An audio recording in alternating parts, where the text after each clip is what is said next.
என்னடா யோசிச்சுட்டு இருக்க? ஒன்றும் இல்லை.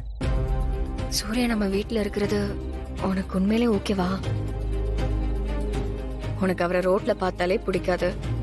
ஆனா இப்போ நம்ம வீட்லயே வந்து தங்குறதுக்கு சம்மதம் சொல்லியிருக்கேடா. வேற என்ன செய்ய சொல்ற?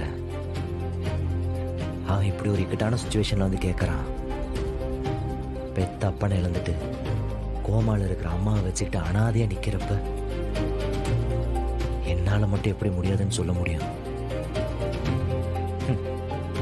அந்த இடத்துல எல்லாருமே எனக்காக தான் யோசிச்சிங்கன்னு எனக்கு நல்லா தெரியும்.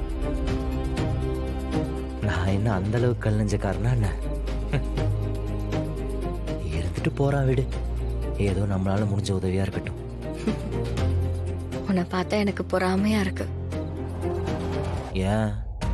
ஆமா, ஒரு பக்கம் உனக்கு அவரை பிடிக்காது, இருந்தாலும் நீ அவரோட பாயிண்ட் ஆஃப் வியூல இருந்து யோசிக்கிற. பரவாயில்ல, என் புருஷனும் நல்லவன் தான். அவ்வளவெல்லாம் என்ன புகழாத. இப்பவும் எப்பவும் எனக்கு அவனை பிடிக்காதுன்னா பிடிக்காதுதான். ஆனா அவனுக்கு அவங்க அப்பா தான் எல்லாம். அவன் கேட்டதுமே உடனே கடை போட்டு கொடுத்துட்டாரு. அவன் மேல ரொம்ப பாசம். அவன் என்ன தப்பு பண்ணாலும் சரி அவனை விட்டே கொடுக்க மாட்டாப்புல. அம்மாவும் கோமால இருக்கிறதுனால இவனை கவனிக்கிறதுக்கு ஆள் இல்லைன்னு செல்லம் ரொம்ப ஜாஸ்தி. காளிங்கராயன் பெரியப்பா இப்படி இறந்து போவாங்கன்னு அவன் நினைச்சிருக்கவே மாட்டான். பாவம், அப்பா இருக்காருன்னு இத்தனை நாள் எந்த சிந்தனையும் இல்லாம சுத்திக்கிட்டு இருந்தான். இனிதான் வாழ்க்கைன்னா என்னன்னு கத்துக்க போறான்.